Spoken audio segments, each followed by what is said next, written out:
चलो देखो इधर, अब दूसरे टॉपिक पे आते हैं। Next topic, topic 2 AOD chapter में, चैप्टर 6 में एप्लीकेशन ऑफ डेरिवेटिव में 5 टॉपिक हैं। पहला टॉपिक रेट चेंज हमने कवर कर लिया है। अब देखेंगे भाई दूसरा टॉपिक, और दूसरा टॉपिक है आपका मोनोटोनिसिटी। कौन सी सिटी है ये? यस, मोनोटोनिक, मतलब फंक्शनों के मोनोटोनिक बिहेवियर भी होती हैं। मोनोटोनिक का मतलब है या तो फंक्शन बढ़ रहा है या फंक्शन घट रहा है। इंक्रीजिंग और डिक्रीजिंग, इसको क्या और बोलते हैं? इंक्रीजिंग एंड डिक्रीजिंग फंक्शन, ऐसे भी बोलते हैं इस टॉपिक को ही। इधर ध्यान दो भाई, आप सभी के सभी इधर समझ लो, पहले से इस कंसेप्ट को अच्छे से समझ ले। अगर कंसेप्ट आपने अच्छे से समझ लिया तो पूरे टॉपिक में कोई भी प्रॉब्लम आपको नहीं आने वाली है, ठीक है। तो देखा इधर, इंक्रीजिंग एंड डिक्रीजिंग, मतलब केवल इसमें 3 नाम आपको सुनने को मिलेंगे। एक तो हो गया इंक्रीजिंग, पहले ना ग्राफिकली मतलब समझ लेते हैं, फिर मैथमेटिकली मतलब सीखेंगे, और फिर डेरिवेटिव की हेल्प से कैसे हम पता चलेगा कि इंक्रीजिंग है कि डिक्रीजिंग है, कि दोनों में से कुछ नहीं है। एक तो होगा इंक्रीजिंग और एक नाम होता है डिक्रीजिंग। जो इंक्रीजिंग और डिक्रीजिंग, इसी को बोलते हैं मोनोटोनिक। क्या बोलते हैं? Monotonic behaviour. फंक्शन का मोनोटोनिक बिहेवियर क्या कहलाता है कि फंक्शन में x की वैल्यू बढ़ाने पर फंक्शन की वैल्यू बढ़ती है। इस वाले टॉपिक से लगता है कि रियल कैलकुलस चल रहा है, ध्यान से समझें। इंक्रीजिंग और डिक्रीजिंग, इंक्रीजिंग का मतलब है कि ग्राफ उसका बढ़ता जा रहा है, या x की वैल्यू रखने पर x की वैल्यू बढ़ाते जाएं और फंक्शन की वैल्यू भी बढ़ती जाए, तो उसको हम क्या बोलते हैं? इंक्रीजिंग। और x की वैल्यू बढ़ाते जाएं, x की वैल्यू बढ़ाने पर फंक्शन की वैल्यू घटे, तो उसको क्या बोलते हैं? डिक्रीजिंग। अगर कभी बढ़े कभी घटे, मतलब एक जैसा नेचर नहीं रह रहा है। x की वैल्यू बढ़ाने पर किसी भी पार्टिकुलर इंटरवल में हर वैल्यू के लिए x जितना बढ़ाते जाएंगे फंक्शन की वैल्यू बढ़ती जाए, उसको हम क्या बोलेंगे? इंक्रीजिंग। और x की वैल्यू बढ़ाने पर फंक्शन की वैल्यू घटती जाए हमेशा उस कंप्लीट इंटरवल में, तो उसको क्या बोलेंगे हम? डिक्रीजिंग। अगर उस इंटरवल में मान लो कुछ पॉइंट जैसे x बढ़ाते जा रहे हैं, कभी फंक्शन का वैल्यू बढ़ रहा है, कभी फंक्शन का वैल्यू घट रहा है, अगर ये दोनों प्रकार का नेचर आ जाए तो उसको बोलते हैं नॉन मोनोटोनिक। क्या बोलते हैं? Non monotonic. तो वो नॉन मोनोटोनिक है, या फिर बोलते हैं नाइदर इंक्रीजिंग नॉट डिक्रीजिंग। या बैठ जाओ, तो इसको क्या बोलते हैं? नाइदर इंक्रीजिंग और नॉट डिक्रीजिंग। इसी को हम क्या बोलते हैं? Non monotonic. इंक्रीज होना या डिक्रीज होना, अगर ऐसा नेचर है या तो इंक्रीज हो रहा है या डिक्रीज हो रहा है, उसको बोलते हैं मोनोटोनिक। और नॉन मोनोटोनिक का मतलब ना ही इंक्रीज हो रहा है ना ही डिक्रीज हो रहा है। शॉर्ट में ऐसे लिख देती हैं, इंक्रीजिंग को और डिक्रीजिंग को डाउनवर्ड एरो लगा के। तो अभी हमने नामों का मतलब समझ लिया कि भाई इंक्रीजिंग डिक्रीजिंग आएगा, इसका मतलब होता है मोनोटोनिक। मोनोटोनिक मतलब फंक्शन का बिहेवियर है कि वो इंक्रीज हो रहा है कि डिक्रीज हो रहा है। इंक्रीज होने का मतलब ग्राफ ऊपर बढ़ता जा रहा है, या x की वैल्यू बढ़ाने पर y की वैल्यू भी बढ़ रही है। देखें इधर, तो इंक्रीजिंग डिक्रीजिंग को क्या बोलते हैं? मोनोटोनिक।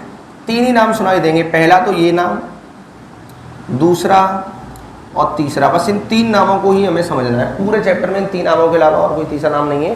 फंक्शन के बिहेवियर के बारे में अगर बात की जाएगी तो इंक्रीजिंग या डिक्रीजिंग या नॉन मोनोटोनिक। क्या ये चीज़ समझ में आई? इसके बाद समझो भाई इंक्रीजिंग क्या है। इधर ध्यान दो सामने, increasing function let x1 less than x2। हमारे पास ना कोई 2 पॉइंट हैं, 1 मिनट रुको, x1 x2 करके कोई 2 पॉइंट है हमारे पास, और जिनमें से x2 की वैल्यू बड़ी है, x1 की वैल्यू छोटी है। तो कब? Then f of x1 less than f of x2। ध्यान दे इधर, सुनो, x1 और x2 में कौन बड़ा था? देखना जरा, बड़े पॉइंट पर फंक्शन की वैल्यू भी बड़ी आ रही है। अभी मैंने यही तो बोला था कि x की वैल्यू बढ़ाते जाएंगे तो फंक्शन की वैल्यू बढ़ती जाएगी। अगर हम ग्राफ से अगर देखें इस चीज़ को, तो इस तरीके का जो ग्राफ है, ये क्या है आपका x1 और ये क्या है आपका x2, और ये है y एक्सिस। अच्छा, फंक्शन की वैल्यू तो y एक्सिस पे देखी जाती है। x1 और x2 में कौन बड़ा है बताओ? x1 और x2 अगर 2 पॉइंट ले रहे हैं तो x2 हमेशा बड़ा मान के चलेंगे हम, क्योंकि x2 राइट हैंड साइड वाला पॉइंट है। x एक्सिस पर अगर हम इधर बढ़ते जाएंगे तो वैल्यू बढ़ती जाती है, यहाँ 1 फिर 2 फिर 3, तो x1 x2 में कौन बड़ा है, x2। अब फंक्शन की वैल्यू देखो, x1 पे जो फंक्शन की वैल्यू मिल रही है वो y एक्सिस पे यहाँ मिलेगी, और x2 पे जो फंक्शन की वैल्यू मिलेगी वो ऊपर जा करके मिलेगी। तो x1 और x2 में फंक्शन की वैल्यू ये दो में, ये वाली वैल्यू क्या है आपकी f ऑफ x1 और ये वाली वैल्यू क्या है f ऑफ x2। तो दोनों में कौन बड़ा है बताओ, y एक्सिस पे ऊपर कौन आ रहा है, f ऑफ x2। यानी x1 और x2 में अगर x2 बड़ा है तो बड़े पॉइंट पर फंक्शन की बड़ी वैल्यू आएगी, तो उसको हम क्या बोलेंगे भाई, इंक्रीजिंग फंक्शन बोलेंगे। क्या ये बात समझ में आई? इसके बाद देखेंगे नेक्स्ट डिक्रीजिंग। डिक्रीजिंग फंक्शन, तो डिक्रीजिंग में क्या है, लेट x1, देखो x1 x2 में तो x2 ही बड़ा होगा नंबर लाइन के हिसाब से देखा जाए तो इधर आएगा राइट में, then f of x1 greater than f of x2, तब क्या होगा, फंक्शन आपका डिक्रीजिंग होगा। इस वाले केस में क्या होगा, f इज डिक्रीजिंग, इस वाले केस में क्या होगा, f इज इंक्रीजिंग। देखो ग्राफ से समझो, इसका ग्राफ इस तरीके से है, ये आपका x1 है और ये आपका x2 है, ये y एक्सिस हो गया मान लो। अच्छा x1 पे जो वैल्यू मिलेगी वो यहाँ मिलेगी y एक्सिस पर, और x2 पर जो वैल्यू मिलेगी वो आपकी यहाँ मिलेगी। अच्छा ये बताओ x1 x2 में कौन बड़ा, x2 बड़ा है भाई, x2 x एक्सिस है, राइट हैंड साइड में जो वैल्यू आती है मैं यहाँ लिख भी रहा हूँ, x2 बड़ा है, लेकिन फंक्शन की वैल्यू किस पे बड़ी है, x1 पे। y एक्सिस में देखो ना, ये आपका f ऑफ x2 है और ये आपका f ऑफ x1 है, y एक्सिस पे ऊपर कौन आ रहा है, f ऑफ x1। तो और ये एक चीज़ और मैं लिख देता हूँ यहाँ, x1 x2 किसी पार्टिकुलर इंटरवल से आ रहा है, वो इंटरवल हमने i मान लिया, i का मतलब इंटीजर नहीं है, इंटरवल के लिए यूज कर रहे हैं, और x1 x2 क्या है आपके, कोई दो पॉइंट है किसी पार्टिकुलर इंटरवल में से आ रहे हैं। तो सुने इधर, इंक्रीजिंग और डिक्रीजिंग, यानी वैल्यू x की अगर बढ़ाते जाएं, फंक्शन का वैल्यू भी बढ़ता जाए तो उसको इंक्रीजिंग बोलेंगे, x की वैल्यू बढ़ाते जाएं, फंक्शन की वैल्यू घटती जाए तो उसको डिक्रीजिंग बोलेंगे। क्या ये बात समझ में आ गई? तीसरा क्या है आपका, नॉन मोनोटोनिक। अब चलो नॉन मोनोटोनिक को भी समझ लेते हैं। देखें इधर, ना तो ये वाला केस आए ना ही ये वाला केस आए, इसके कुछ ग्राफ बना के आपको समझा देता हूँ। जैसे कोई ग्राफ इस तरीके से बना हुआ है आपका, या फिर कोई ग्राफ आपका इस तरीके से बना हुआ है, या फिर कोई ग्राफ आपका इस तरीके से बना है। अच्छा यहाँ पर बताओ, ये x1 है और ये हमारा x2 है, तो x1 और x2 में अगर देखें वैल्यू बढ़ भी रहा है फिर वैल्यू घट भी रहा है, दोनों प्रकार का नेचर आ गया ना। तो अगर दोनों प्रकार का नेचर आ जाए तो क्या बोलेंगे, नॉन मोनोटोनिक। या तो ग्राफ बढ़े ही बढ़े या ग्राफ घटे ही घटे, यानी वैल्यू घटती जाए। यहाँ आप देखेंगे अगर आपने ना इतने पार्ट में चेक किया तब तो डिक्रीजिंग होगा, लेकिन अगर हमने इतने पार्ट में चेक किया तो नॉन मोनोटोनिक होगा, क्योंकि वो डिक्रीज भी हो रहा है फिर इंक्रीज भी हो रहा है। और यहाँ पर अगर आप देखें तो ये कांस्टेंट जा रहा है, कैसा जा रहा है, कांस्टेंट, तो ये भी कैसा हुआ, नॉन मोनोटोनिक। अगर इन दोनों में से कोई भी नहीं है, अगर इन दोनों केस में से कोई भी केस नहीं है तो क्या होगा आपका, नॉन मोनोटोनिक होगा। अच्छा एक और चीज़ समझें, यहाँ दिखाई दे रहा है क्या, नहीं, चलो इधर ही समझ लो। जैसे एक ग्राफ हमने बना लिया और ये एक्स एक्सिस है, ये कुछ पॉइंट है हमारे पास A B C D E F। चलो इधर ध्यान दो, A से B वाले इंटरवल में बताओ भाई क्या होगा, इंक्रीजिंग का डिक्रीजिंग। A से B वाले में देखेंगे, A से B तक अगर हम देखेंगे तो ग्राफ क्या हो रहा है, इंक्रीज हो रहा है। कैसा है ये, इंक्रीजिंग। अच्छा बताना जरा B से C में क्या है, B से C में क्या है, डिक्रीजिंग। अच्छा C से D में बताओ क्या है, इंक्रीजिंग। और D से E में क्या है बताओ जरा, D से E में कैसा है, डिक्रीजिंग। और E से F में क्या है भाई, E से F वाले इंटरवल में आप देखेंगे ग्राफ ऊपर जा रहा है तो कैसा हो गया ये, इंक्रीजिंग। चलो बताओ A से C में क्या है, नॉन मोनोटोनिक। बात समझ में आ गई ना, A से C में क्या है, नॉन मोनोटोनिक, क्योंकि या तो इंक्रीज, अब A से B में तो इंक्रीज है, उसी इंटरवल के कुछ, उस इंटरवल की कुछ वैल्यू के लिए तो इंक्रीज कर रहा है, कुछ वैल्यू के लिए डिक्रीज कर रहा है, तो ये क्या होगा, नॉन मोनोटोनिक। क्या बोलेंगे इसको, नॉन मोनोटोनिक। नॉन मोनोटोनिक कह दो या फिर नाइदर इंक्रीजिंग नॉट डिक्रीजिंग कह दो, एक ही बात है, ठीक है। अगर हम बात करें सी से लेकर ई तक, बताओ कैसा होगा, नॉन मोनोटोनिक, नॉन मोनोटोनिक बोल दें या फिर नाइदर इंक्रीजिंग नॉट डिक्रीजिंग, ठीक है, ना ही इंक्रीज करेगा ना ही डिक्रीज करेगा। तो एक चीज़ और देख लें, और ये जो ग्राफ है वो किसी एक ही फंक्शन का है, ग्राफ किसका है, एक ही फंक्शन का है। तो एक चीज़ हमें और सीखने को मिली कि एक ही फंक्शन का डिफरेंट इंटरवल में अलग अलग बिहेवियर हो सकता है, अलग अलग मोनोटोनिसिटी का बिहेवियर अलग अलग हो सकता है, मतलब कहीं इंक्रीज कर रहा है, कहीं डिक्रीज कर रहा है, कहीं कुछ भी नहीं है। एक ही फंक्शन का डिफरेंट इंटरवल में अलग अलग नेचर आ सकता है, इंक्रीजिंग भी हो सकता है। देखो फंक्शन तो एक ही है, ये हमारा कोई ग्राफ है y बराबर एफ एक्स का, फंक्शन एक ही है, लेकिन अलग अलग इंटरवल्स में उसका नेचर अलग अलग है, कहीं इंक्रीजिंग, कहीं डिक्रीजिंग, कहीं इंक्रीज, कहीं डिक्रीज, और इतने में बात करेंगे तो कुछ भी नहीं है। क्या ये बात समझ में आ गई? एक और एग्जाम्पल ले रहा हूँ, उससे और अच्छे से क्लियर हो जाएगा। चलो यहाँ ले लो एग्जाम्पल, जगह खाली है यहाँ। चलो तो ये एक और हमने ग्राफ बना लिया। चलो भाई इधर देखो, A B C D E. तो अब अगर हमने बात करी इस वाले के लिए, ए से बी में बताओ इंक्रीजिंग या डिक्रीजिंग, इंक्रीजिंग, और बी से सी में कैसा है, नॉन मोनोटोनिक। यस, कांस्टेंट है ना, कांस्टेंट को भी नॉन, हमने कांस्टेंट वगैरह मत बोलो, केवल 3 नाम बताए, increasing, decreasing, neither increasing not decreasing, केवल 3 चीज़ों पर ध्यान देना है। कांस्टेंट है पर कांस्टेंट मत बोलो, नॉन मोनोटोनिक बोलो होगा, नॉन मोनोटोनिक, किसी सिरप का सा नाम लग रहा है मोनोटोनिक। आप देखो सी से डी, एक सेकंड, एक ये भी तो था, C1 बोल देती है। चलो भाई सी से C1 की बात करना है, चलो सी से C1 में क्या हो रहा है, इंक्रीजिंग, और C1 से D में क्या हो रहा है, C1 से D में कैसा है, कांस्टेंट है ना, तो इसको क्या बोलेंगे हम, नॉन मोनोटोनिक। और D से E में क्या है बताना जरा, D से E में क्या है, डिक्रीजिंग। अच्छा A से C में क्या है, अब इसको भी कई बच्चे इंक्रीजिंग बोल देते हैं, वो सोचते हैं कि वैल्यू बढ़ रही है या बराबर भी है, बराबर आ सकती है लेकिन किसी एक इंटरवल में बराबर नहीं आ सकते।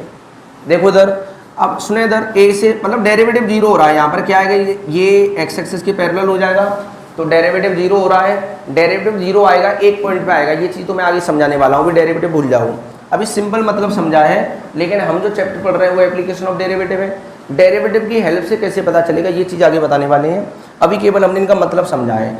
इंक्रीजिंग का मतलब समझ लिया कि x की वैल्यू बढ़ाने पर फंक्शन की वैल्यू बढ़ेगी, ग्राफ ऊपर को चलेगा, बढ़े ही बढ़े, और डिक्रीजिंग का मतलब हमने समझ लिया ग्राफ घटे ही घटे, नीचे की तरफ आएगा, x की वैल्यू बढ़ाने पर फंक्शन की वैल्यू घटेगी, तो उसको क्या बोलेंगे, डिक्रीजिंग। और अगर ऐसा नहीं हो रहा है, इन दोनों में से कोई एक भी नहीं है, तो फिर क्या होगा, नॉन मोनोटोनिक होगा, यानी बढ़ भी रहा है और घट भी रहा है, उसी सेम इंटरवल में अगर दोनों नेचर आ जाएं तो उसको बोलेंगे नाइदर इंक्रीजिंग नॉट डिक्रीजिंग या नॉन मोनोटोनिक।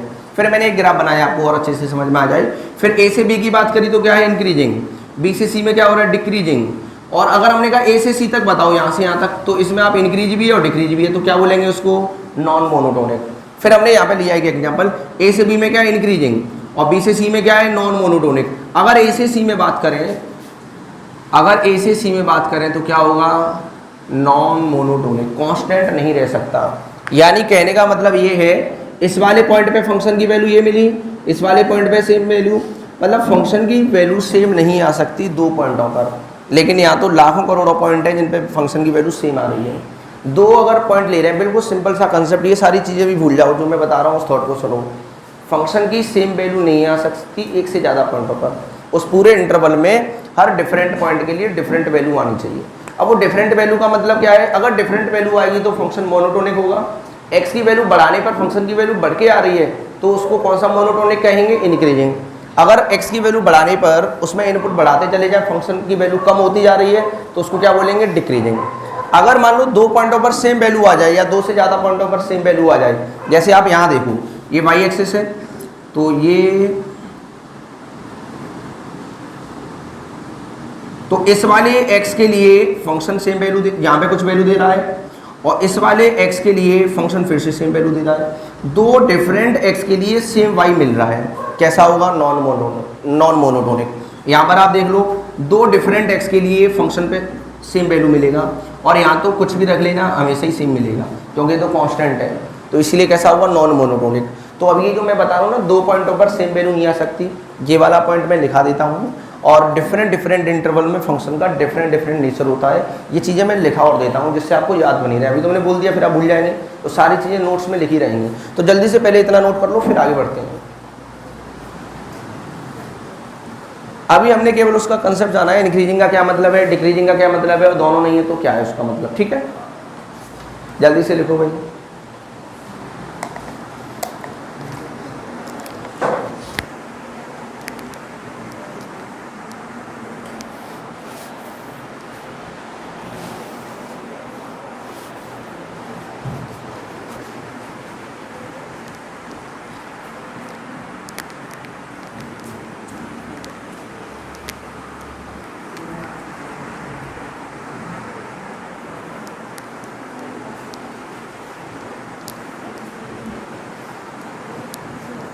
जो कॉन्सेप्ट है, जो इसकी थ्योरी है, वो आज पूरी कवर कर देंगे हम, है ना।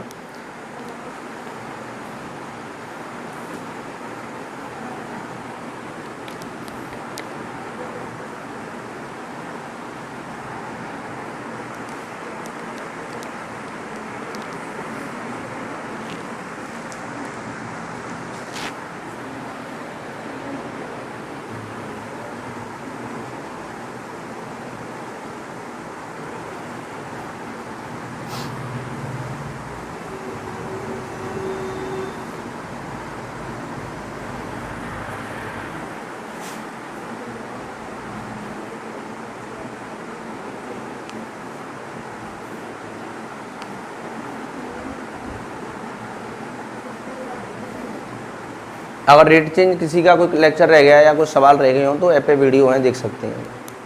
तो मैं वो वीडियो मिलेगी क्या उस दिन की, देख ली, हटा तब भी दूंगा उसमें से। एक ऐसा बैच है उसमें सारी वीडियो ऑन है, उसका मैं बैच कोड दे दूंगा। अगर कोई लेक्चर रह गया तो आप रिक्वेस्ट भेजिए करना, तो आप मैसेज करती हैं, फिर मैं कभी देखता हूँ, फिर ऐड करता हूँ, बहुत टाइम लग जाता है। तो मैं डायरेक्ट ऐप में मेरे पास वो आ जाया करेगा रिक्वेस्ट, उसकी बैच कोड बता दूंगा मैं आपको क्या है उसका।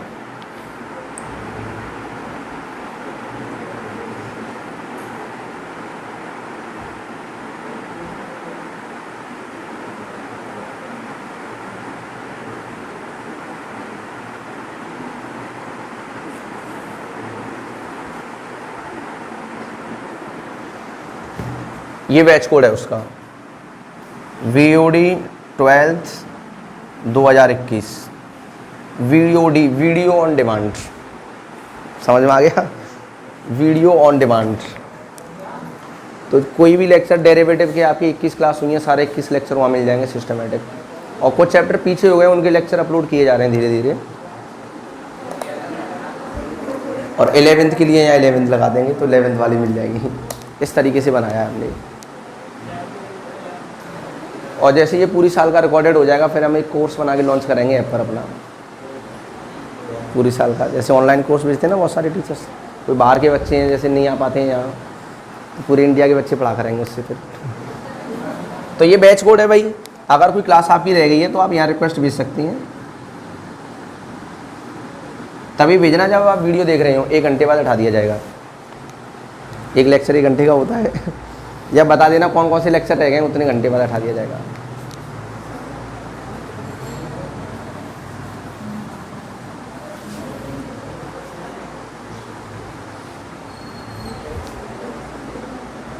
चलो भाई, हो गया ये।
बहुत टाइम लगा रहे हैं आप लोग।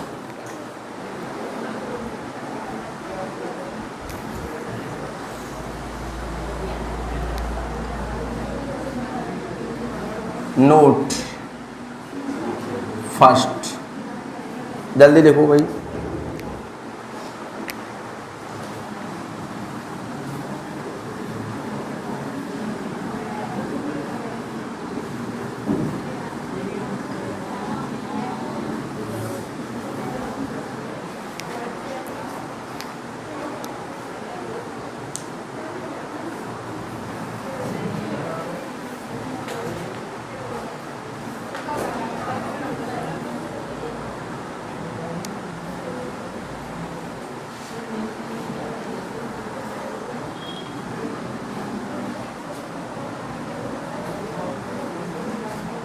बातें मत करो बिल्कुल ना, आवाज़ कैसे आ रही है इधर से।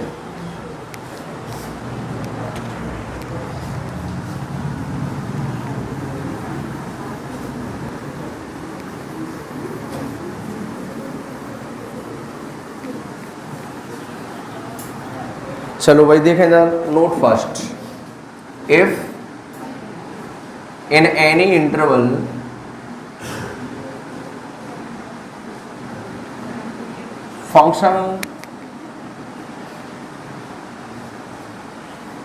function take same value at two different points, then if in any interval, मतलब किसी भी इंटरवल में function take same value in two different point, दो अलग अलग पॉइंटों पर फंक्शन अगर सेम वैल्यू ले रहा है, दो अलग अलग पॉइंटों पर फंक्शन की वैल्यू सेम आ रही है, then it is non monotonic. मतलब ये जो पॉइंट है वो काफ़ी इंपॉर्टेंट है। सारा कंसेप्ट जो इंक्रीजिंग एंड डिक्रीजिंग का है वो 99% सारा इसी में आ गया, इसी अकेले पॉइंट में। इसको अच्छे से समझ लें, नॉन मोनोटोनिक है, नॉन मोनोटोनिक। देखें इधर, इफ इन एनी इंटरवल, मतलब किसी भी इंटरवल में दो अलग अलग पॉइंटों पर डिफरेंट पॉइंट फंक्शन की value different, different point function की वैल्यू डिफरेंट आनी चाहिए। मतलब x की वैल्यू अलग रखे, x की वैल्यू अलग अलग रखते जाओगे तो फंक्शन की वैल्यू भी सेपरेट अलग अलग आएंगी, डिफरेंट डिफरेंट वैल्यू आएंगी, डिस्ट्रिक्ट वैल्यू आएंगी। तो यहाँ पर क्या कह रहा है कि अगर मान लो कोई ऐसे दो पॉइंट हैं जहाँ पर फंक्शन की वैल्यू सेम आ जाए तो वो कैसा होगा, non monotonic. Neither increasing not decreasing कब मिलेगा, अगर दो पॉइंटों पर सेम वैल्यू आ जाए, दो या दो से ज़्यादा पॉइंटों पर अगर सेम वैल्यू आ जाए तो वो नॉन मोनोटोनिक होगा। अगर हर डिफरेंट वैल्यू पर डिफरेंट वैल्यू फंक्शन की आई, x की हर डिफरेंट वैल्यू के लिए, x की हर डिफरेंट वैल्यू के लिए फंक्शन की वैल्यू डिफरेंट आई तो कैसा होगा, मोनोटोनिक। फिर मोनोटोनिक में देखना पड़ेगा कि इंक्रीजिंग है कि डिक्रीजिंग है। वो कैसे पता चलेगा, x की वैल्यू बढ़ने पर फंक्शन का वैल्यू बढ़ रहा है तो इंक्रीजिंग, और x की वैल्यू बढ़ने पर फंक्शन का वैल्यू घट रहा है तो डिक्रीजिंग। क्या बात समझ में आ गई, दोबारा से समझो। नॉन मोनोटोनिक कब होगा कि भाई दो डिफरेंट पॉइंट ले लिए हमने, x की दो अलग अलग वैल्यू रखी और फंक्शन में दो अलग अलग वैल्यू रखने पर सेम आंसर मिल गया तो उसको क्या बोलेंगे हम, नॉन मोनोटोनिक। एक एग्जांपल ले लेते हैं इसी बात पर, y बराबर एक्स स्क्वायर, वाई लिखो या एफ एक्स लिखो एक ही बात होती है। अगर आप इसमें 2 रखोगे तो कितना मिलेगा बताओ, -2 रखोगे तो कितना मिलेगा बताओ। दो डिफरेंट पॉइंट वैल्यू सेम, कैसा होगा ये, नॉन मोनोटोनिक। नॉन मोनोटोनिक, कौन सा टोनिक है, नॉन मोनोटोनिक। क्या बात समझ में आ गई बताओ, ग्राफ बना के समझा देता हूँ मैं आपको। y बराबर एक्स स्क्वायर का ग्राफ आप क्लियरली देख सकते हैं। पूरे इंटरवल में अगर बात करें हम, चलो हमने इंटरवल ले लिया है -2 से +2, तो इस इंटरवल में आप देख सकते हैं डिक्रीज भी हो रहा है और इंक्रीज भी हो रहा है, इसीलिए नॉन मोनोटोनिक है। अगर हम बात करते केवल इतने इंटरवल में तो क्या होता है, इंक्रीजिंग। अगर हम बात करते केवल इतने इंटरवल में तो क्या होता है, डिक्रीजिंग। केवल इतने इंटरवल में इंक्रीजिंग, क्योंकि इस इंटरवल में, अकेले इस इंटरवल में कोई ऐसी दो वैल्यू नहीं है जिन पे सेम वैल्यू मिल सकती हो। बात समझ में आ गई, बिल्कुल सिंपल सा पॉइंट है। अब आ जाए मैं दूसरे पॉइंट पर, सम कर्व्स विल शो डिफरेंट बेवियर्स, अलग अलग बेवियर शो करते हैं वो इन डिफरेंट इंटरवल। इसी को ले लो आप, तो आप देखेंगे कि इस इंटरवल में कैसा है इंक्रीजिंग, इस इंटरवल में कैसा है डिक्रीजिंग। तो ये दूसरा पॉइंट क्या बता रहा है, बहुत सारे कर्व, बहुत सारे ग्राफ, बहुत सारे फंक्शन ऐसे हैं जो अलग अलग इंटरवल में अलग अलग बिहेवियर देते हैं। जैसे आप इसी को ले लें भाई, तो ये क्या है, इस वाले इंटरवल की अगर हम बात करते हैं तो कैसा होगा, अगर हम इस वाले इंटरवल की बात करते हैं तो कैसा होगा। आप साइन एक्स का ग्राफ बना लो, साइन एक्स का ग्राफ बना लो, यहाँ से यहाँ तक कैसा है इंक्रीजिंग, यहाँ से यहाँ तक कैसा है डिक्रीजिंग, यहाँ तक, फिर यहाँ से लेके यहाँ तक कैसा है फिर इंक्रीजिंग फिर डिक्रीजिंग। मतलब अलग अलग इंटरवल में अलग अलग नेचर आता है। ऐसा नहीं कि पूरे डोमेन में ही एक जैसा होगा, ऐसा जरूरी नहीं है। इसका डोमेन तो ऑल रियल नंबर है, इसका डोमेन भी ऑल रियल नंबर, ऐसा नहीं है कि पूरे डोमेन में एक जैसा हो। क्या ये बात समझ में आ गई? क्या ये नोट वाले दोनों पॉइंट क्लियर हुए?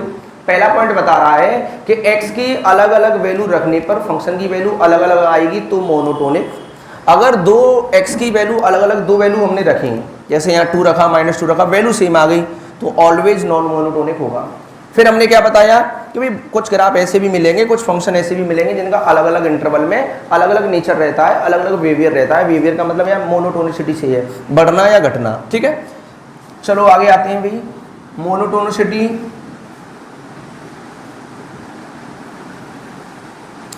At a point. चलो मोनोटोनिसिटी देख रहे हैं एट अ पॉइंट।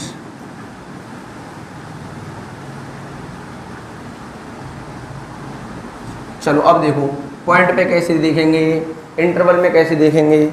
इससे पहले एक चीज़ और देख लो यहाँ पर, पहला पॉइंट, दूसरा पॉइंट, तीसरा पॉइंट और लिख लेना यहाँ पर। ठीक है भाई, जो आप मोनोटोनिसिटी की बात कर रहे हैं वो डिसकंटिन्यूअस और नॉन डिफरेंशिएबल फंक्शन में भी की जाएगी बात।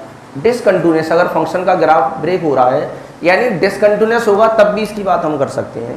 मोनोटोनिसिटी की बात हम कहाँ पर कर सकते हैं, डिसकंटिन्यूअस में भी कर सकते हैं और नॉन डिफरेंशिएबल में भी कर सकते हैं। मान लो कोई ग्राफ ऐसा बना हुआ है, ये कैसा है डिसकंटिन्यूअस, कितने सारे ब्रेक हो रहे हैं, तो ये कैसा फंक्शन है इंक्रीजिंग है। कैसा है भाई, बेहतरीन इंक्रीजिंग, देखो बढ़ता ही जा रहा है। भले ही डिसकंटिन्यूअस हो, भले ही नॉन डिफरेंशिएबल हो, ये मैटर नहीं करता। अगर मान लो कोई ग्राफ ऐसा बना हुआ है, ये कैसा है इंक्रीजिंग, यानी मोनोटोनिसिटी की बात हम डिसकंटिन्यूअस और नॉन डिफरेंशिएबल में भी कर सकते हैं। किस में कर सकते हैं, डिसकंटिन्यूअस हो एंड नॉन डिफरेंशिएबल। ऐसा नहीं है कि हमेशा कंटिन्यूअस हो।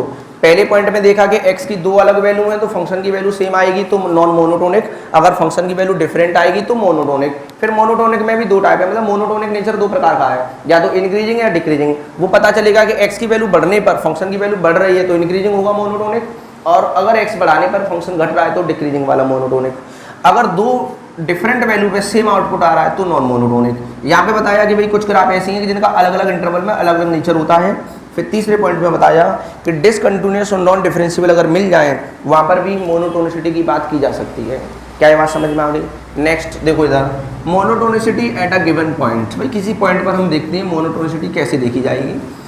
तो dy/dx, अब हम पढ़ रहे हैं क्या, AOD, application of derivative. Derivative की हेल्प से कैसे पता चलेगा, dy/dx अगर आपका dy/dx अगर आपका उस पॉइंट पर पॉजिटिव है तो फंक्शन कैसा होगा इंक्रीजिंग।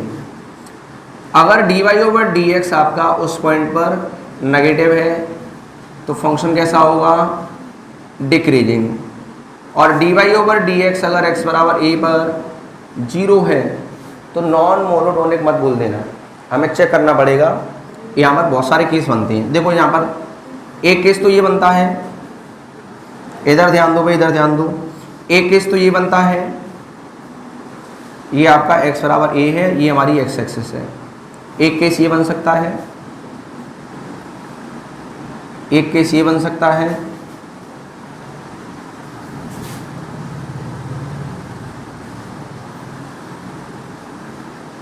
ये x बराबर a है। एक केस ये बन सकता है,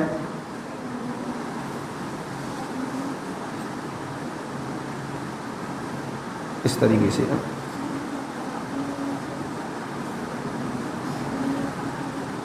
ठीक है,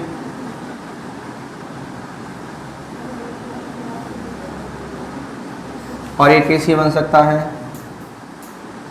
ये एक्स एक्सिस है आपकी, तो ये हमारा फंक्शन है और ये x बराबर a है, ये x बराबर a है, x बराबर a, x बराबर a, x बराबर a पॉइंट है। सुनो इधर, अगर dy ओवर dx उस पॉइंट पर पॉजिटिव है, ध्यान से सुनना मेरी बात, मतलब एक एक कंसेप्ट को हम अच्छे से समझ रहे हैं, कोई भी बुक पढ़ लेना, इतनी डिटेल से थ्योरी कहीं आप समझ नहीं पाओगे, मतलब सारा कंसेप्ट इंक्रीजिंग एंड डिक्रीजिंग का बहुत अच्छे तरीके से मैं समझा रहा हूँ, उसको समझ लें। तो dy ओवर dx अगर 0 से बड़ा आ रहा है उस पॉइंट को रखने पर, तो फंक्शन कैसा बोला जाएगा। और dy ओवर dx अगर उस पॉइंट पर, हम ना किसी पॉइंट पे बात कर रहे हैं, अभी मैं इंटरवल में देखना भी बताऊंगा, यहाँ पर जो क्वेश्चन है वो इंटरवल के ज़्यादा मिलेंगे आपको, ठीक है। अगर dy ओवर dx अगर हमने उस पॉइंट पर देखा और वो नेगेटिव आ रहा है, dy ओवर dx किया, आपने फंक्शन को डिफरेंशिएट किया और उस पॉइंट को उसमें रख के देखा, अगर वो कैसा आ रहा है, नेगेटिव आ रहा है, तो फंक्शन कैसा होगा, डिक्रीजिंग। अगर 0 आ रहा है, तो अगर 0 आ रहा है तो ऐसे नहीं आप नॉन मोनोटोनिक बोल दें, ये केस बन सकती है, चेक करना पड़ेगा, ऐसे अंतों की तरह नॉन मोनोटोनिक मत बोल देना, हमें चेक करना पड़ेगा भाई कौन सा वाला केस है।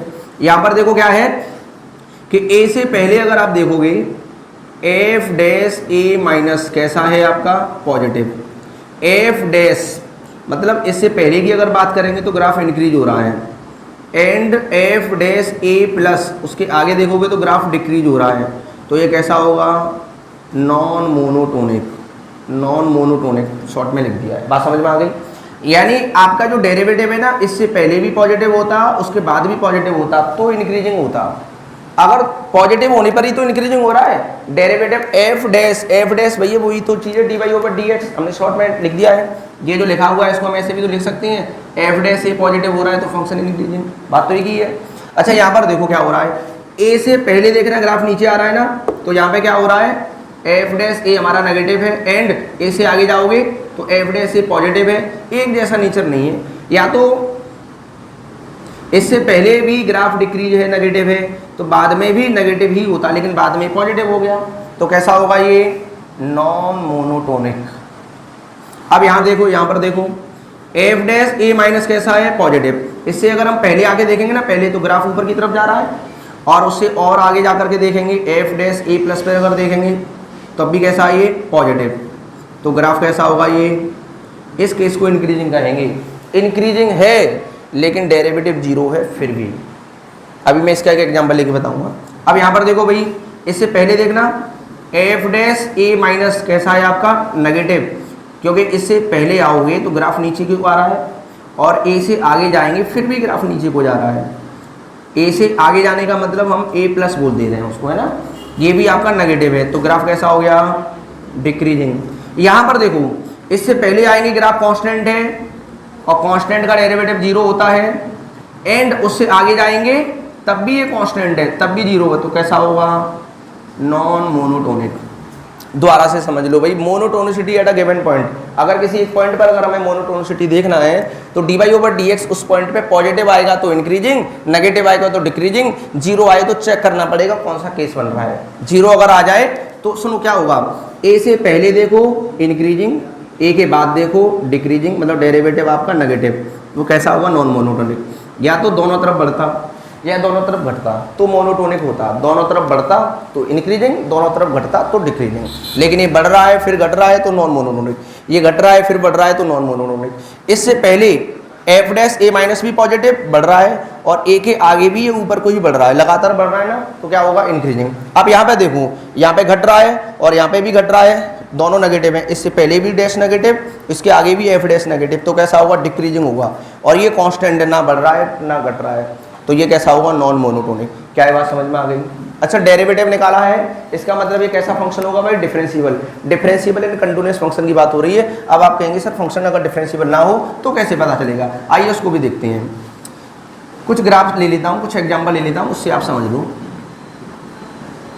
ये हम बात कर रहे हैं नॉन डिफरेंशिएबल के लिए, ये जो मैं अलग से लिखवा रहा हूँ वो नॉन डिफरेंशिएबल के लिए बता रहा हूँ। वैसे कम सवाल मिलेंगे आपके सिलेबस में ये वाले सवाल हैं, तो ऐसी जानकारी के लिए बता दे रहा हूँ।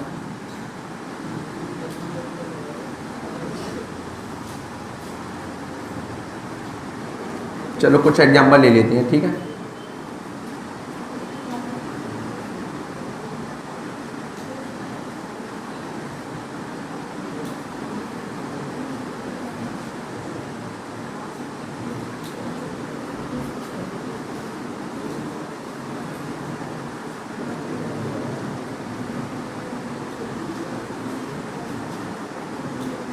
इधर ध्यान दो भाई, इधर सामने देखते रहो आप।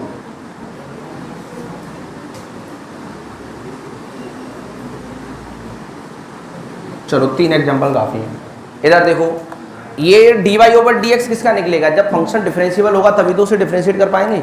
लेकिन अगर नॉन डिफरेंशिएबल मिल जाए, ग्राफ में ऐसे कोई सवाल मिल जाए, जानकारी के लिए समझ लो, आपके सिलेबस में ऐसा कोई सवाल नहीं है, डिफरेंशिएबल वाली नहीं है सब, ठीक है। तो देखो इधर, तो आप ए से पहले की वैल्यू देखो, उसको हम बोल दे रहे हैं, चलो ए माइनस एच पे वैल्यू चेक कर रहे हैं फंक्शन का। किस पे चेक कर रहे हैं? ए से पहले, ए माइनस एच। तो ए माइनस एच, ए से थोड़ा पहले वैल्यू देखेंगे तो यहाँ पर है, 1 मिनट सुनना सभी, इधर बोर्ड पे ध्यान दो। और अब ए पर देखो, तो ए पे जो वैल्यू आएगी वो ए माइनस एच से बड़ी आएगी कि नहीं आएगी? मैं ये कहना चाह रहा हूँ, हमने पहले ना ए से पहले वैल्यू चेक की, पहले हमने ए से पहले वैल्यू चेक की, यहाँ पर थी, फिर हमने ए पे वैल्यू चेक की, ए पे वैल्यू ये है, देखो ये डार्क बना हुआ है, ए पर वैल्यू ये है, तो इससे तो बड़ी वैल्यू मिल रही है ना, ग्राफ ऊपर है ना उसका। अच्छा, अब हमने चेक किया ए से और आगे आके यहाँ पर फिर वैल्यू हमें यहाँ पर मिल रहा है, तो ये और बड़ा मिल रहा है। अगर ऐसा केस कभी मिल जाए तो होगा इंक्रीजिंग।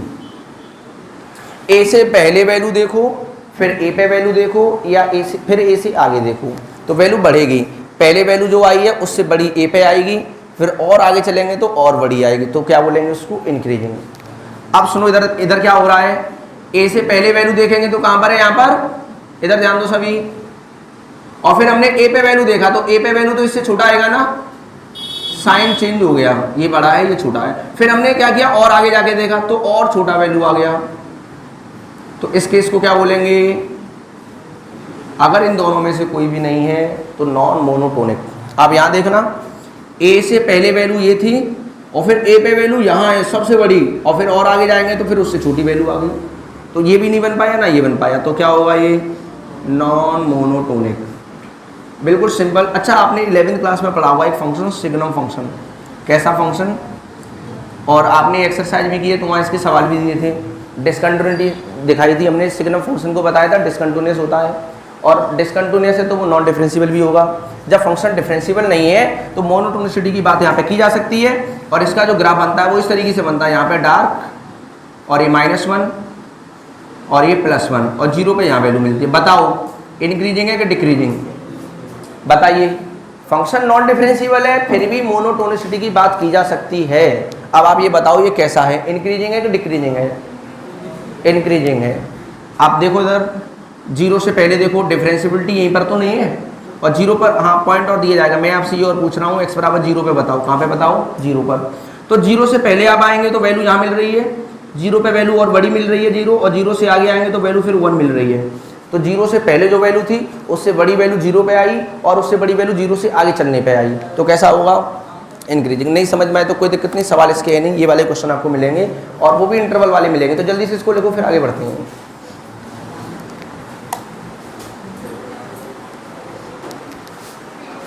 इसमें आज कैमरा पूरा नहीं आ पा रहा, मतलब बोर्ड नहीं पूरा आ रहा।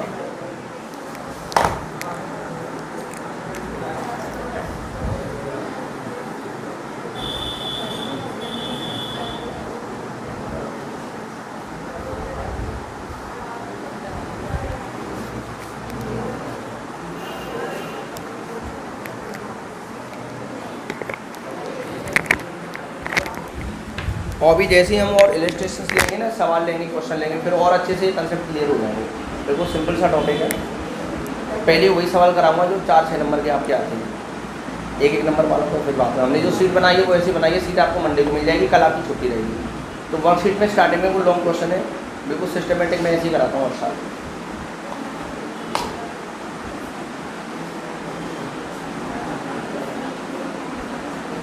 मतलब उस सीट के शुरू के भी अगर किसी बच्चे ने 3-4 सवाल कर लिए तो आराम से वो टॉपिक को लगा देगा।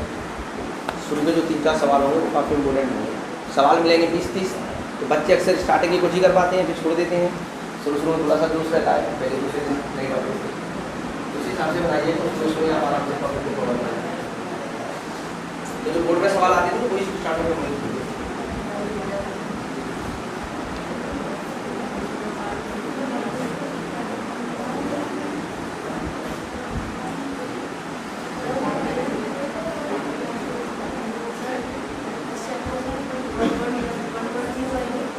हाँ बिल्कुल, सीट में सब मिलेंगे।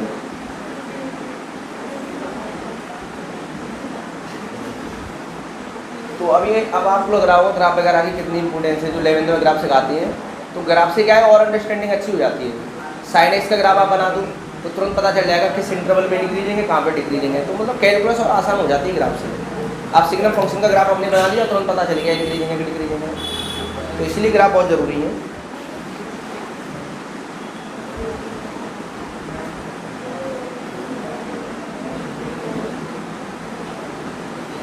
और 2 घंटे बाद ये एफ वीडियो भी आ जाएगी आपके 12th मैथ्स 2021-22 में डाल दूंगा मैं उसको। इसकी समझ में नहीं आया हो तो वो और दोबारा देख लेना और उसको अच्छे से पढ़ लेना, नोट्स बना लेना, ठीक है।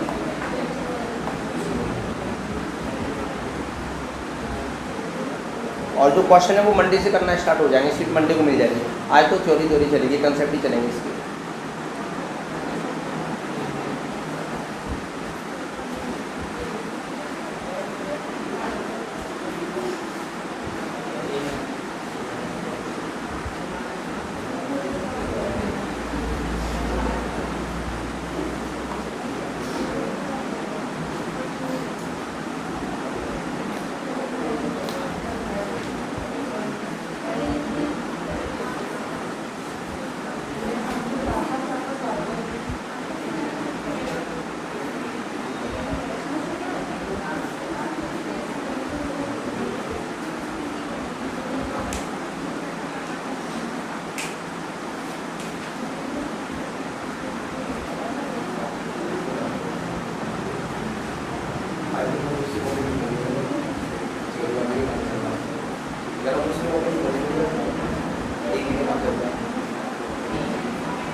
हवा लिख लिया। तो यहाँ जो हमने लिखा है ना नॉन डिफरेंशिएबल और डिस्कंटिन्यूअस सॉल्व लिख लेना, डिस्कंटिन्यूअस सॉल्व लिख लेना है ना, दोनों के लिए ये कंसेप्ट है। ऐसे लिख लेना मोनोटोनिसिटी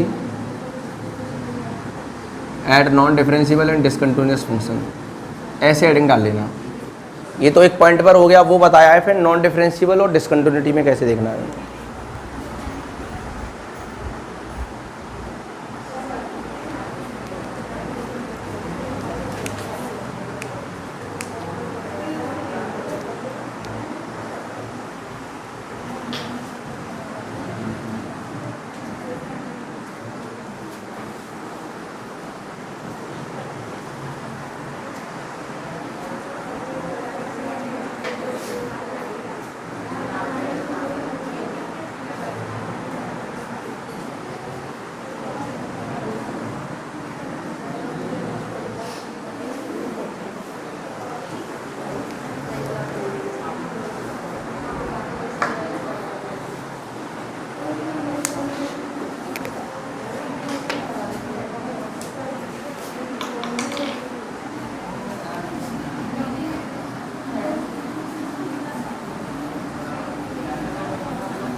चलो भाई अब आगे बढ़ते हैं।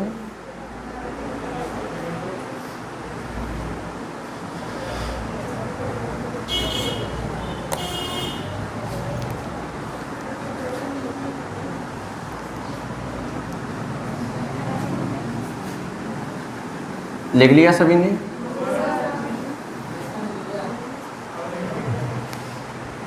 चलो औरों का भी हो जाए, फिर आगे बढ़ते हैं।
हो गया? अरे जल्दी करिए, लिखने की स्पीड तुम्हारी डिक्रीजिंग होती जा रही है, डिक्रीजिंग फंक्शन की तरह। इंक्रीजिंग फंक्शन बनाओ भाई स्पीड को।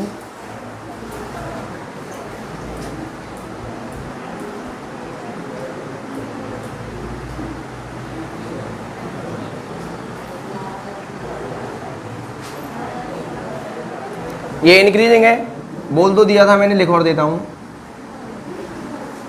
इंक्रीजिंग है ना?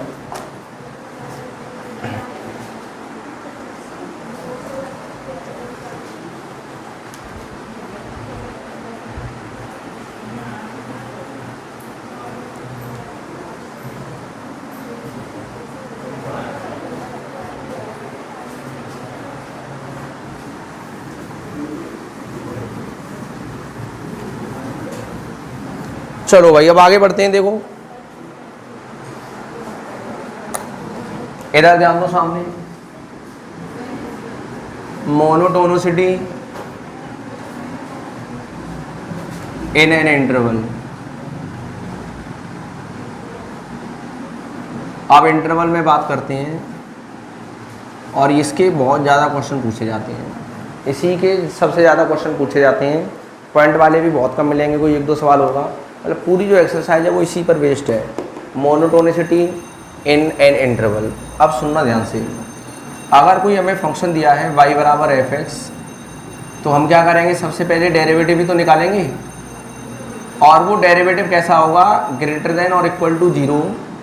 तब फंक्शन कैसा होगा आपका, increasing, F x is increasing, इधर ध्यान दो।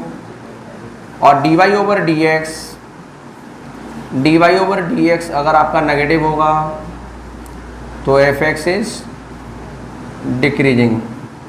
अगर किसी इंटरवल में, अगर किसी पूरे इंटरवल में dy over d x greater than 0 है तो फंक्शन इंक्रीजिंग।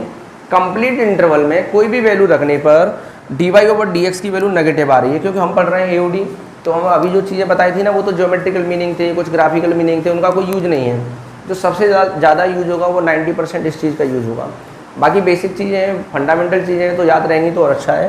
तो ये कंसेप्ट आप समझ लें, कंप्लीट इंटरवल में कोई भी वैल्यू रखें और अगर डेरिवेटिव हर बार पॉजिटिव आ रहा है तो फंक्शन कैसा होगा, इंक्रीजिंग होगा। और उस इंटरवल में हर वैल्यू के लिए अगर वो dy over d x negative आ रहा है तो डिक्रीजिंग। अगर कुछ वैल्यू पे पॉजिटिव आ जाए और कुछ वैल्यू पे नेगेटिव आ जाए तो नॉन मोनोटोनिक होगा। If none of above then f x is non monotonic. बात समझ में आ गई ना? तो सुनो उधर एक और चीज़ देख लें, dy over d x greater than 0, कुछ लोग यही समझते हैं, इक्वल 0 भी हो सकता है, इसमें भी बहुत बड़ा कन्फ्यूजन रहता है बच्चों को। लेस देन 0 तो लिखते ही हैं, इक्वल भी हो सकता है, लेकिन बट ध्यान रखना इस चीज़ का अलग से, equal to 0 but equal to 0 at only 1 point not in an interval. यानी dy ओवर डी एक्स 0 के बराबर हो सकता है उस इंटरवल में, केवल एक पॉइंट पे हो सकता है। केवल एक पॉइंट पे जीरो के बराबर आ सकता है, जैसे क्वेश्चन करेंगे तो आराम से समझ में आ जाएगा। dy ओवर dx जीरो के बराबर हो सकता है, केवल एक पॉइंट पर होगा। बात समझ में आ रही है ना, जीरो के बराबर हो सकता है, यहाँ पर भी हो सकता है जीरो के बराबर, लेकिन एक ही पॉइंट पर होगा। और नॉट इन एन इंटरवल, किसी एक इंटरवल में नहीं होगा। अब इसको मैं ऐसे समझा देता हूँ यहाँ पर, और एक और चीज़ लिख लेना। एक केस तो ये हो गया, एक ये if none of above then fx is non monotonic. Non monotonic का मतलब नाइदर इंक्रीजिंग नॉट डिक्रीजिंग। अब सुनो इधर ध्यान से, अब इसका मैं एग्जांपल ले लेता हूँ कि कोई ग्राफ इस तरीके से है, इधर ध्यान दो कि कोई ग्राफ लगातार बढ़ी, जैसे चलो ऐसे बना लिया हमने, इधर देखो, इधर देखो, यहाँ से यहाँ तक dy ओवर dx पॉजिटिव निकलेगा, ग्राफ इंक्रीजिंग है। अगर इसका dy ओवर dx निकालोगे तो क्या निकलेगा, जीरो निकलेगा। कांस्टेंट फंक्शन है और कांस्टेंट फंक्शन का डेरिवेटिव क्या निकल के आता है, जीरो। तो ये जीरो बताओ किसी एक पॉइंट पे आ रहा है क्या, नहीं। अरे भाई जीरो तो बहुत सारे, देखो यहाँ पर भी वही डी, इस वाले पॉइंट पे भी, इस वाले पॉइंट पे भी, डेरिवेटिव तो सब जगह जीरो निकलेगा ना। एक्स एक्सिस के पैरेलल टेंजेंट जाएगा कि नहीं जाएगा। तो इसको क्या बोलेंगे हम, नॉन मोनोटोनिक। कई इसको इंक्रीजिंग बोलते हैं, तो इसको ध्यान रखना अलग से, स्पेशली नॉन मोनोटोनिक होगा। मैंने अभी पहले भी ऐसा एग्जांपल लेके एक समझाया था मैंने यहाँ पर, ठीक है। नॉन मोनोटोनिक, इधर ध्यान दो, ये कैसा है आपका, नॉन मोनोटोनिक है, क्योंकि डेरिवेटिव जीरो हो सकता है, एक पॉइंट पे हो सकता है। अब मैं एक और एग्जांपल ले रहा हूँ, y बराबर एक्स क्यूब, y बराबर एक्स क्यूब का जो ग्राफ है वो इस तरीके से बनता है, फिर ऐसे बनता है, x axis y axis origin. अच्छा, इसका डेरिवेटिव निकालना, क्या निकलेगा, 3x²। और अगर मैंने कहा x बराबर जीरो इसमें रखो, मतलब हम इस इंटरवल की बात कर रहे हैं, मैंने कहा -1 से 1 में चेक करो भाई क्या होगा। तो -1 और 1 के बीच में एक पॉइंट हमें जीरो दिख गया, हमने इसमें जीरो रख के देखा, तो dy ओवर dx क्या आ गया, जीरो आ गया। फंक्शन कैसा है बताओ, इंक्रीजिंग या decreasing, increasing. dy over dx zero आ रहा है, लेकिन एक ही पॉइंट पे जीरो आ रहा है, केवल एक पॉइंट पे जीरो आ रहा है। कितने पॉइंट पे आ रहा है, केवल एक पॉइंट पे जीरो आ रहा है। dy ओवर dx केवल एक पॉइंट पे जीरो अगर आ रहा है तो क्या होगा, फंक्शन इंक्रीजिंग अथवा डिक्रीजिंग हो सकता है। मतलब इंक्रीजिंग वाले केस में, डिक्रीजिंग वाले केस में जीरो भी आ सकता है, but equal to zero at only one point. एक ही पॉइंट पे आएगा, एक से ज़्यादा भी हो सकते हैं, लेकिन इंटरवल की फॉर्म में नहीं होंगे, वो डिस्क्रीट होती हैं, ध्यान रखना। कैसे पॉइंट होती हैं, डिस्क्रीट पॉइंट्स होती हैं। कहने का मतलब आगे जाके फिर कहीं पर ये हल्का सा ऐसे हो, फिर ऐसे चला जाए, तो यहाँ हो सकता है जीरो, कोई दिक्कत वाली बात नहीं है। लेकिन ग्राफ तो बढ़ ही रहा है ना, मतलब ये है कि ग्राफ बढ़ रहा था, क्षण भर के लिए रेट ऑफ इंक्रीज रुका, फिर से बढ़ने लग गया। बात समझ में आ गई, क्षण भर के लिए रेट ऑफ इंक्रीज जीरो हुआ, फिर से ग्राफ बढ़ने लग गया। तो ग्राफ वगैरह आना बहुत ज़रूरी है। तो एक्स क्यू को ग्राफ बना लिए तो और अंडरस्टैंडिंग अच्छे से आ जाती है इन टॉपिकों की, ठीक है। तो अब इसके बाद दो नाम और उनको और देख लेते हैं भाई। Critical point, critical points, critical points are those points in domain where dy over dx बराबर 0 और dy over dx does not exist. Critical points are those points in domain where dy over dx 0 होगा या dy over dx does not exist होगा, ठीक है। एक और नाम है भाई stationary points, stationary points,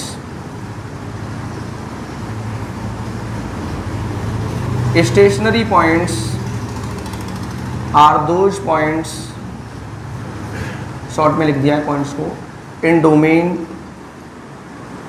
where dy over dx बराबर 0। कई जगह ये नाम आएगा जब आप पढ़ोगे थ्योरेटिकल पार्ट, तो क्रिटिकल पॉइंट आएगा। क्रिटिकल पॉइंट बताओ क्या है, आगे क्वेश्चन करेंगे ना, वहाँ पर ये चीज़ें यूज होंगी। तो critical points are those points, critical point वो पॉइंट होते हैं डोमेन के जहाँ डेरिवेटिव जीरो हो जाता है या डेरिवेटिव डिफाइन नहीं होता है। Stationary points, stationary points are those points in domain where dy over dx equals to 0। तो सबसे इंपॉर्टेंट चीज़ ये है, डेरिवेटिव पॉजिटिव आएगा इंक्रीजिंग, डेरिवेटिव नेगेटिव आएगा डिक्रीजिंग। जीरो के बराबर आ सकता है क्या, हाँ आ सकता है, केवल एक पॉइंट पे आएगा। एक से ज़्यादा भी हो सकते हैं इंटरवल की फॉर्म में, एक से ज़्यादा ऐसे नहीं होनी चाहिए लगातार, एक इंटरवल में नहीं आनी चाहिए। एक यहाँ है, एक और कहीं जैसे ये था और कहीं एक जगह और हल्का सा ऐसे हुआ, फिर ऐसे चलने लग गया, फिर और कहीं ऐसे मिल गया, तो ये चीज़ अलग है। डिस्क्रीट पॉइंट मैंने इसलिए ब्रैकेट में लिख दिया है, एक पॉइंट में तो आएगा ही आएगा, आपके जो क्वेश्चन है वो एक पॉइंट वाले हैं, लेकिन आगे आप पढ़ोगे बीटेक में तो ये चीज़ भी पढ़ोगे, तो फिर आप कहोगे सर ने तो बताया एक पॉइंट में होता है, तो पहले से बता दिया है। एक से ज़्यादा पॉइंट भी हो सकते हैं, लेकिन वो एक इंटरवल की फॉर्म में नहीं मिलते, ऐसे नहीं मिलेंगे, ये नॉन मोनोटोनिक है। ये क्या है कि इंटरवल में बहुत सारे पॉइंट आ गए, यहाँ भी डेरिवेटिव जीरो, यहाँ भी डेरिवेटिव जीरो, तो ऐसे नहीं मिलेगा कभी भी, अलग अलग मिल सकता है। डिस्क्रीट पॉइंट्स अलग अलग जगह पे पॉइंट हो सकते हैं, ठीक है। तो जल्दी से इसको और नोट कर लीजिए। तो इस कंसेप्ट का बहुत ज़्यादा यूज है, ये काफ़ी इंपॉर्टेंट है ये वाली चीज़। आप तो केवल डिफरेंशिएशन करेंगे और देखेंगे उस इंटरवल की वैल्यू रखने पर पॉजिटिव है तो इंक्रीजिंग, नेगेटिव है तो डिक्रीजिंग, ठीक है, इतना ध्यान रखना है आपको।